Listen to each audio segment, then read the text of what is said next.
Welcome back to Morning Live. Madaraka-Day celebrations went down on Saturday in different parts of the country, and of course Narok hosted the main national event. And you know very well during this national holidays when the president comes up with so many things, and it shocked many actually that of course the new currency also will start to circulate 1st of October. Now, 1,000 bob notes will be out. Of course, we're talking to the economic guy who was here in studio, Dr. Chisang from Daystar University. But look at the impact of this. How catastrophic will it be for many people in the country? And also the fact that now we're having the generic and the cliche fight against corruption once again being mentioned in the national holiday. And Dennis, good morning. Yes, morning, how are you? Fine, thank you. And I've just given a sample of what transpired, but still with the usual speech, a fight against corruption, we're gonna make sure the public servants are accountable for what they do. It's the same things we had, and of course the big one, the currency notes. But still, we start with the corruption fight, because now, wow, are we still like lagging behind, or what's still happening? Yeah, I think the president's speech this time around was absolutely assuring, and I would like at this particular point to give him the benefit of doubt. Okay. It was very assuring, and he actually then gave an outline of several fundamental things that could see a boost on the microeconomy of this country, that could touch the young man who wants to start a business, the young lady who wants to start a business, and also suddenly give a boost even to the trader down in Grogon, or whatever it is that there is, even up to the hawker. Yeah. Because there seemed to be before stagflation, a state where nothing was moving. There wasn't a flow of finances, and I think you saw him in the container depot ensuring that goods are released and all that. That's from the imported traders who import goods. So there are fundamental things that the president said that we need to have attraction, and even you as a media, you must follow. And I just made sure that I note them down. The first thing that he did of course, was to ask everybody to speak positively of the nation. And so I'm giving him the benefit of doubt today. I'm saying, the president, I'm not speaking anything negative of you. But perhaps I'll touch when it comes to the notes,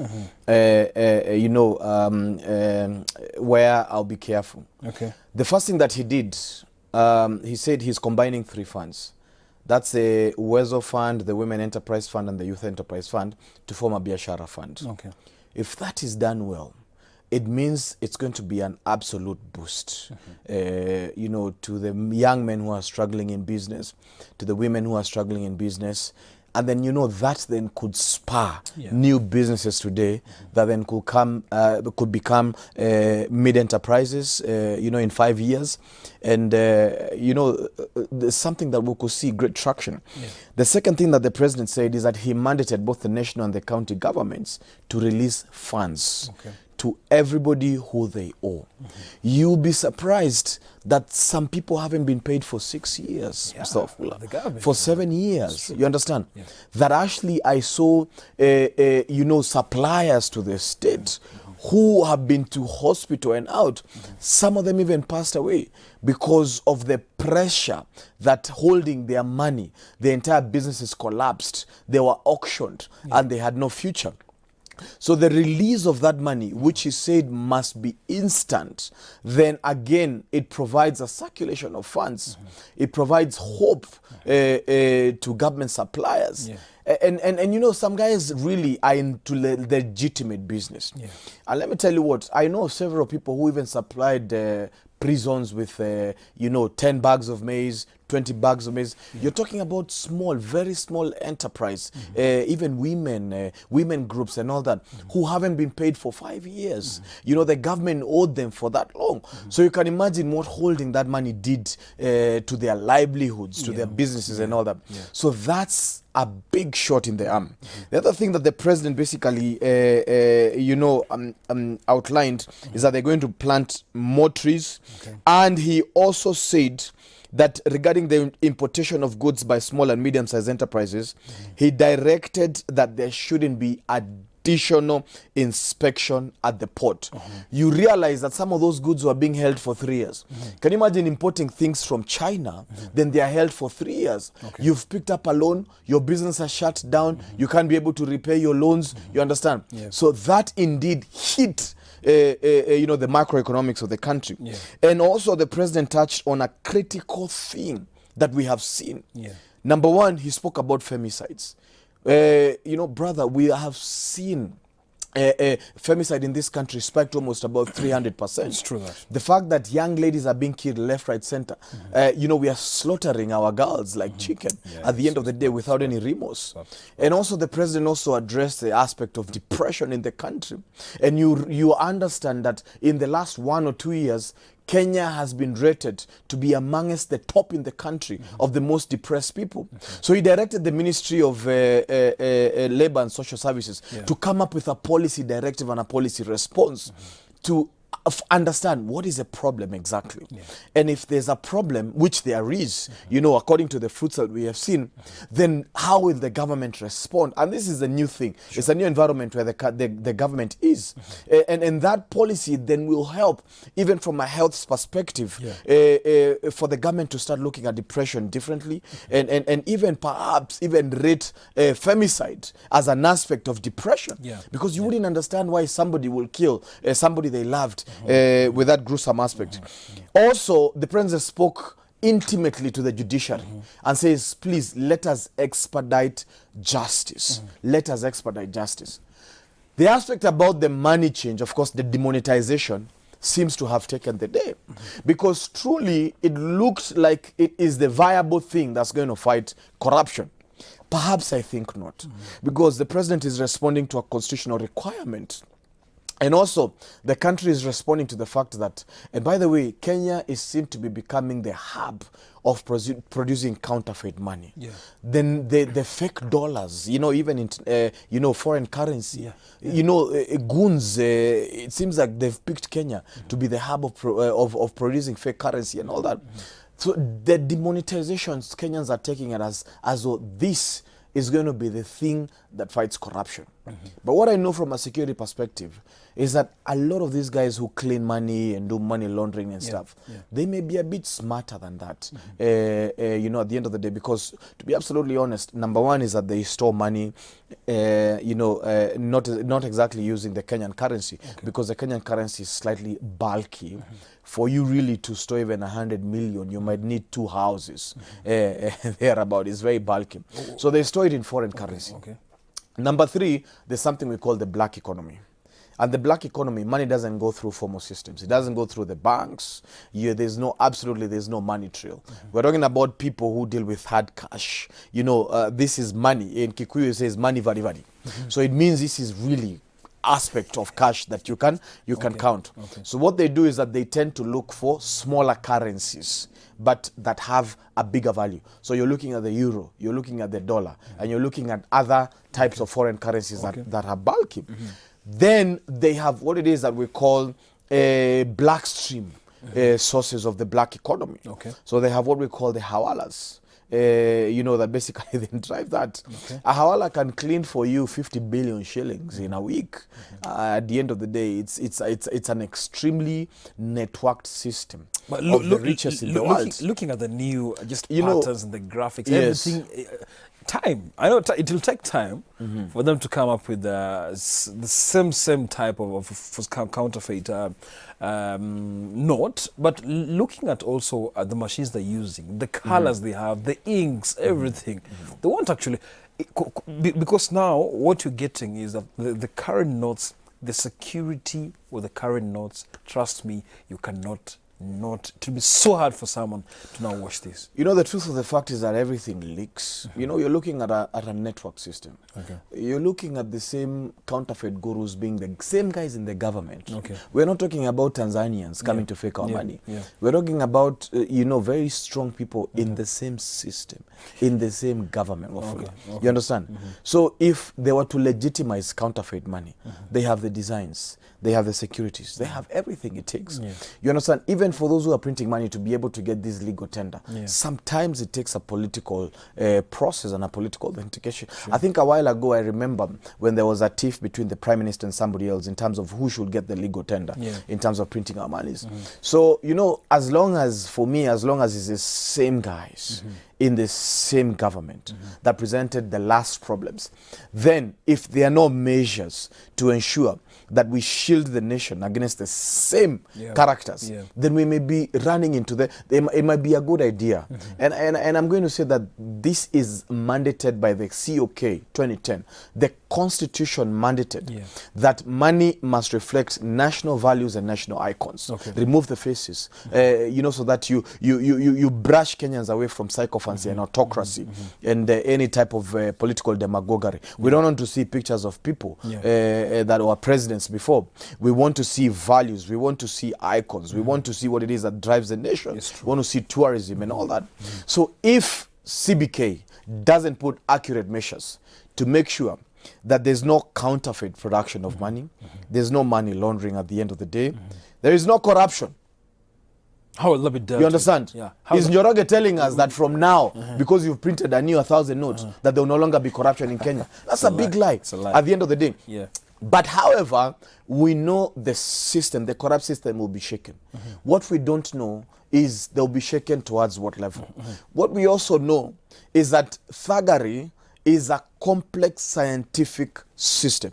If you look at the aspects of money laundering and counterfeiting, if you look at the process of hawalas, if you look at how that money is cleaned back into the economies, you understand? If you look at how we legitimize corrupt, you know, infrastructure, the hotels and the buildings and the whatevers that have been put there. And by the way, for me, I say, if you're a thief, please make sure that the monetization of that, of your thuggery, put up a building, put up a school, put up a hospital. Because 10, 20 years from now, we're able to recover them and nationalize them as assets. What is offensive is for you to steal from us, then you buy expensive weaves for your girlfriends or you take them to Dubai at the end of the day. We are unable to recover that. But what I'm saying is that the process of demonetization, if it doesn't have policy and security process in it, if it's not an active process of getting Kenya rid of corruption, getting Kenya rid of its now, you know, status of sort of the regional hub of producing counterfeit money, if we don't get those guys out of the system, at the end of the day, we will be going back into the same pit. But also I need to say that the government is very clever in introducing new legal tender. You know why? It is fundraising for itself. We know that they are unable to borrow. It's absolutely impossible for them to borrow. China has said, for you to borrow from us, you need to make sure that you give us sovereign guarantees. Sign over the port to us. Sign over to us national assets that are producing well, that are making gains. So in producing new legal tender, what the government is doing is fundraising for its own projects. We also know that the next budget, they may not struggle because they have new money that they are printing at the end of the day. And that is how they'll bring the legal tender into play and into circulation. Also, it means that because there'll be new money for projects, it may also be new money for the same thugs that we're trying to fight. Now, something so else it's a catch-22. Let's see. Let's see. I'm positive. We will follow up. I'm positive. We will follow up on this. But you know, the CBK is the governor is retiring. So if you bring in another crook into that fold, we are cooked. Okay. Now we'll follow up on that and see how it absolutely unfolds. Now, 3 years into his final term, and is time running out for the president, because now only 2 years remaining. Yes. Then he'll be out. President, maybe we never know what decision he'll make, because now politics is just politics. Absolutely. Yeah, things happen. So 3 years in, out, 2 years remaining, and things being rushed in the name of legacy now. Yeah, you know what I'll say, and what I'll tell the president is, I forget about the big four or the imaginary four, or whatever it is that we're going to call it now. Focus on fighting graft. That is the most important thing for Kenyans. They'll remember you for your ability or your inability. there has to be casualties in your government. There has to be casualties. Will there be with casualties? your friends. There has to be casualties in your family. You know, the nature of corruption that we know it is ingrained all the way from independence. We cannot paint as one face as a corrupt guy in Kenya. No, no, no. Corruption in this country is systemic, endemic, and is also petty. From the police officer, from the kanjo, whatever it is that there is. We must be able to get, he must be able to viciously. His war is not even terrorism. His war is corruption. In his own very government, and perhaps in his own family. Number two, forget these big projects. Stop all big projects and focus on the micro economy of this country. You understand? Raise the ability of Mama Mboga to do business. Raise the ability of the small trader in Grogon and down River Road to do business at the end of the day.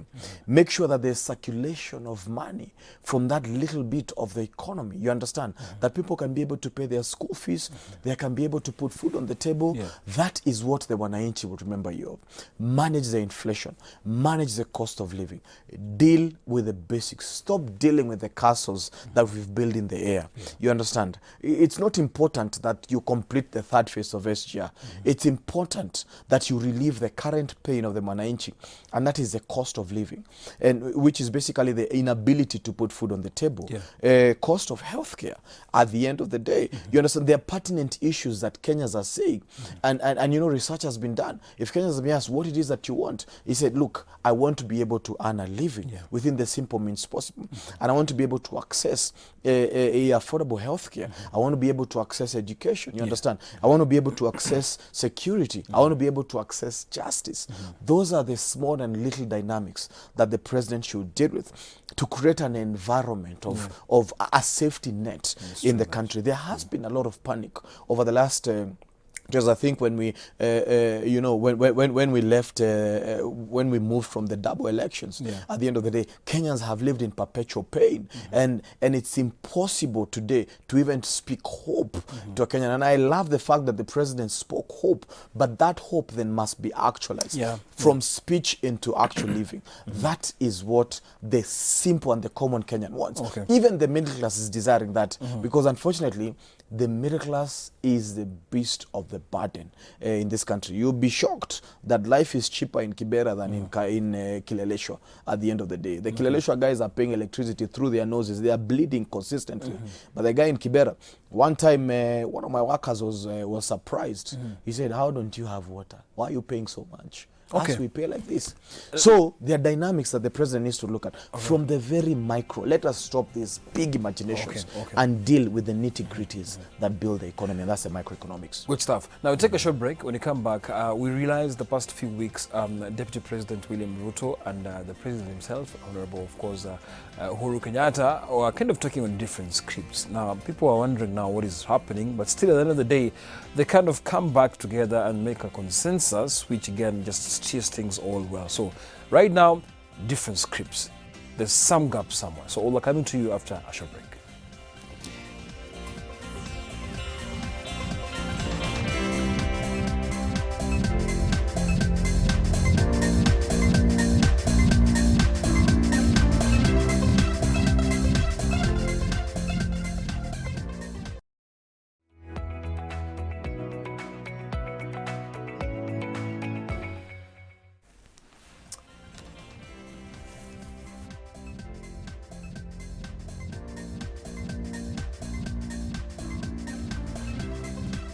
Okay, welcome back to Morning Live. And the president is trying to struggle and just to secure his legacy to make sure when he leaves the office, things are actually good. But on the other hand, 2022 quest for power is still on Ruto's radar, and that means they're not on the same page. That means that the president has been kind of on a cold war for some few months ago with the deputy president, with the fact that now prioritizing agendas as far as the president is concerned is not being achieved. Now, is this true? Because at the end of the day, we see them in state functions, laughing. There's the bromance we thought maybe to be blossoming, but at the same time, laughing at each other's jokes. But at the same time, the dailies, political analysts like you tell us about their bromance is kind of not blossoming. What do you think about all this? No, I mean, for me, I believe that they are great friends. And being in some functions that you see how they relate, the chemistry is really great, to be absolutely honest, by all status. And I think noting the kind of person that the president is, he's not the kind of person who hides feelings. At the end of the day, we've seen instances where he's outraged in public and he tells off his officers. I've never seen him dealing with that with the DP. And I think all through the journey that they've worked together, he's always taken the deputy president as an equal. You know, not as a surrogate or somebody who is secondary to him. And I think when it comes to politics, at the end of the day, yes, they don't have to be, you know, when it comes to establishing what the Jubilee Manifesto said and the promises that they've said to Kenyans, they have to be on the same page. And I've seen the deputy president, of course, defending this viciously, whether the information given to him to be accurate or not.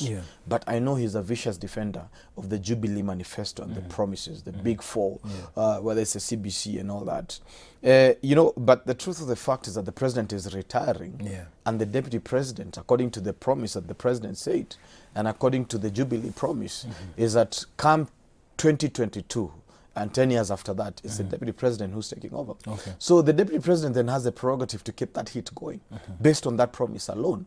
And the president hasn't changed his mind.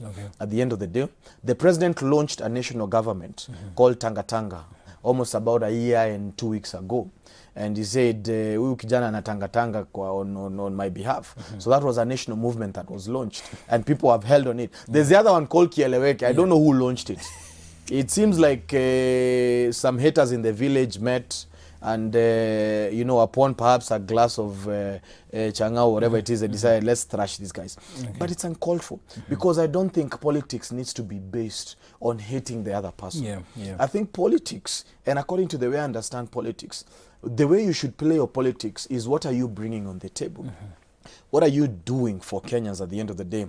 The deputy president says who he is and who he is about, where he's come from, where he's going, his belief in God, the projects he's perpetuating and launching and all that. But so you, if you're Kieleweke, what are you on about? What are you bringing for us on the table at the end of the day? I hate politics that is of futile nature. It's not saying anything to us. What are you bringing on the table at the end of the day? We cannot, at this day of age where the country is, be propagating, you know, a politics of hate and politics of daggering each other. It's nonsense. It's like a gossip group on Facebook throwing barbs at each other. We need to be mature. The DP is saying what he's saying. What are you saying? You know, what are you interested in a post 2022? Are you doing projects now based on what it is? Speak about those projects. Change the lives of Kenyans at the end of the day. I'd hate to be in a place where I'm crisscrossing the country and I'm speaking badly about you. That's true. Jamaa wachana na yeye bwana. Hata nilikutana na yeye studio. Yuko hivi na hivi. How is it helping the mwananchi? It's true that, And I think it's important, and I really want to hold on to the president's directive yesterday, because he said some fundamental things which are of importance to me. The growth of the microeconomy. I'm a businessman, you understand? Over the last 6 months, we haven't had any business. There's no money in circulation. I want to see my business, you know, at least bringing something on the table. You understand? I have almost about 1,000 employees at the end of the day. It's painful, you know, when you can't pay salaries at the end of the month. It's very painful when there are no jobs coming in. You have no sleepless nights. Some of us don't even sleep. So when you see us with eye bags, don't think that we are there watching Netflix the entire night. Anyway, so the truth of the matter is that we want to see the economy sparring. I'm not interested with big projects anymore. I want to see the micro economy growing. I want to see people accessing healthcare. And he even spoke about, let us also lengthen the spirit of the handshake. It is true that is bringing us, you know, peace now. We don't know about 2022. ODM came and said, you know, the frivolous, I call him frivolous because the SG of ODM sometimes is very petty, responding to anything. The frivolous SG said that Bwana Raila Odinga is tired of the handshake. What kind of madness is that? at the end of the day. We don't dwell, live, and sleep based on whether Raila is tied with a handshake or not. It is a promise that he must keep towards the fulfillment of that. So there are fundamental things that we must hang on to based on what the president said. There's an aspect of losing touch with the ground, because now, as much as we might be fighting of all these things, we might fighting corruption, the president was so clear about this. Now, losing touch with the common mwananchi, who's now left alone. He or she doesn't know what's happening. Now, when you talk about even areas like, let's say, Turkana, these areas that you know very well, sometimes life can be very difficult. Yes. Now, the people on the ground, let's take an example. Anywhere in this country, people on the ground, they do not understand what is really happening. Just the other day, just first conversation today, World Bank approved some billions of money. Yes, 75. It's 75 billion. Yes. Yeah. So, what do you think about this thing trickling down to the common mwananchi? Because at the end of the day, it's all about mwananchi. Yeah. The government has its own prerogative, and that's paying salaries to its bloated civil service. Projects, financing, whatever it is that it needs to do. The government has its own obligation of making sure that they finance the evolution of the county governments, that suppliers are paid. And that money is what now will be paid to suppliers. That money is what now will go to county governments at the end of the day. The Huduma number that you took, KRA wants to develop a policy and law that they'll follow you to your house to make sure that you remit taxes, which is a good thing at the end of the day. I think the net needs to be expanded. People need to pay, VAT and taxes, whatever it is that there is, as much as possible, so that then the government can be liquid. So that loan may go into good use because it's what needs to be done.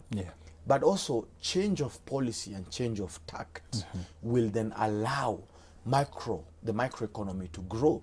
And that is what the president said at the end of the day. Don't over-scrutinize imported goods. You understand? Make sure that XYZ, the Mama Boga, is able to thrive and all that. That directive for me is so dear, because it could see the revival of the economy. It could see the economy booming again. It could see what the treasury is saying, that our numbers have grown to about, I think, 6%. That could be actualized. It could be felt when you have some money in the pocket. So also we could see a change of wealth from one hand to the other, based on the fact that he's saying he's fighting corruption through the demonetization or whatever it is. Those are good things to hang on. I was in Kakamega last week, and I was in Kisumu also, and I transversed all the way down to the village.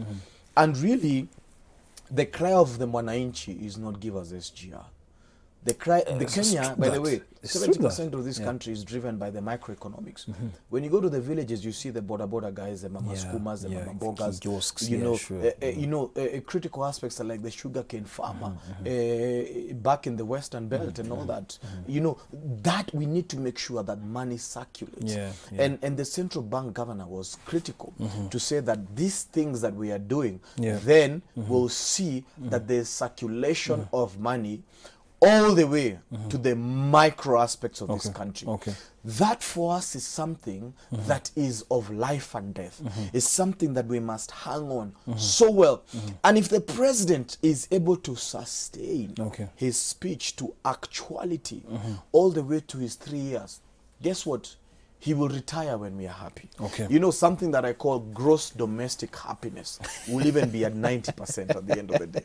So when your family is able to eat, when your family is able to have 10 bags of tea a day, big ugali and samaki and chicken and ingoho, and you're able to take them to school and access healthcare and dress them nicely, you're happy. Your gross domestic happiness is all the way up, and that is what we want to see translating from the president's speech to the actual. He says like, I eat chicken and ingo. That's the same thing, man. And of course, it's baptized me or fuller. Anyway, so the thing is, when we talk about the issue that happened between Esther Passaris and Mike Sonko, also over the weekend, we just clearly see what is still happening in the county government. Now, as a women rep, she has her own mandate. As a county manager, the governor himself, he has his own mandate. But what do you think happened here? Yeah, first of all, it's important for you to know your size. And, it's important for you to walk in wisdom and not absolute ignorance. Like, unfortunately, what Passaris has walked in. Unfortunately, and I'm not saying this because she's a woman. For the sake of Mwananchi, what sparked You know, the tension? truth is that, I think Pasaris is trivializing issues. And unfortunately, she's one of the biggest opportunists I know. Her brand of politics is opportunism. She's a member of parliament. She's not the size of a governor. She's a member of parliament, the size of an MP. And I'm not belittling that position. That is her position. Her budget is not even the size of a member of parliament because it's within affirmative actions, whatever it is that there is. Unfortunately, she targeted the governor wrongly. She branded the governor wrongly at the end of the day. All the way from the elections, she has received money from the governor. She's asking the governor to approve some of the projects she's trying to do illegally without legal processes. So you know what? She got pissed off by the fact that you can't easily manipulate Governor Sonko. We know him. Is if you're doing business with Governor Sonko, you have to be very careful. If he doesn't record you, he'll hit you in another way that you don't know. But over the years, Esther Passaris has branded herself absolutely negatively. Whether it's not from spiting the church with her love for abortion and other things, she's speaking mics in national platforms and creating a tiff that should have addressed privately. Sometimes in politics, you have to walk in wisdom. So one of the guys you don't piss off nationally is really Governor Sonko. I understand. I understand. Yes. Passaris might be on the wrong as far as she is. Not might be. She is. Okay. Yes. She is on the wrong, according to you. That is. No. It's fact. By the way, if you go to Governor Sonko's official page on Facebook, he has clarified everything. We do not know what absolute this evidence. We do not know what these guys actually talk on the boardroom. You remember, there's a problem also between Shebesh and Kidero. There's still that friction. Now, looking at this, the avenue to air out these tribulations. Wow. Was that the right avenue? Because now I believe that's the reason why two adults can actually sit down and talk this thing out. You know, at the end of the day, first of all, there has to be respect when you're addressing the level of governor. Because the level of governor, to be absolutely honest, if you don't understand that office, you'll treat them as your husband, as your uncle, as your village mate. And that's the reason why Governor Sonko said, please, I'm not your husband. I'm not accessible to you all the time. But now, how he now just... It is his style of talking, which should not offend you. I think the opportunity that Passaris would have had is apologize to the government, because honestly, you can't take the microphone before the president. You understand? No. I'm just saying, look, there's decorum when you're in state functions. There's also wisdom at the end of the day. Looking at this as a public officer, as a leader in the county government, there's also decorum and that sanity to address issues. When you respond to me from a place that is lowly, I'll also meet you at that place. You understand? Perhaps that is a language that you understand. You live by the sword, you die by the sword. Exactly. But I Esther Passaris came by the sword, but she was slaughtered by the same sword. You understand? Now, there's always an aspect of actually act the mature one here. Act the mature one here. You don't have to do the same thing. But you see, she was addressing You're the governor. She's the women rep. I cannot address a child as a grown-up. That's what I'm saying. At the end of the day. That's what I'm saying. The thing is, of course, you mentioned about you live by the sword, you die by the sword. She did the same thing. Now, Sonko was just trying to do the same thing. Now, looking at the bigger picture, he is the governor. He needs to, the president can't just talk to the deputy president in public like that. Like this. No, but if the deputy president goes before the president and goes on an onslaught, believe me, he will receive a public onslaught. That's the same platform. Passaris spoke before the governor. And said some things which are untrue, which the governor has clarified on his official Facebook page. You can get that information there, including with video evidence and all that. The governor also released a tape of 2017 before the elections of Esther Passaris extorting money or taking money from the governor, saying that she was saying that Kidero is a fool, ni mujinga, Anyway. That is her nature of politics, of undermining people. It's not story. We are talking this story. Look, if you undermine people, you'll also be undermined. All right. Honestly, if Kidero has listened to that tape, Because of time. I'm Because of sure, time. and Kidero Well, funded her and campaign. because of He time. must be a very depressed person. Absolutely. But if your nature of politics is of a lowly type, you'll be met at the same place. Thank you very much for coming, and I believe I appreciate it. they'll sort this thing out. I appreciate it. I understand Pastor is also a friend, Asane. but I don't. No. I mean, we are all politicians, all right. but I have nothing personal. We are against her. taking a short I was break. clarifying an official We position. are taking a short break. When you come back, we'll be talking more about social media thieves. You know very well that you write a caption somewhere and someone directly copies and pastes your caption, and just the originality, creativity, where did it go? We're coming to you after a short break.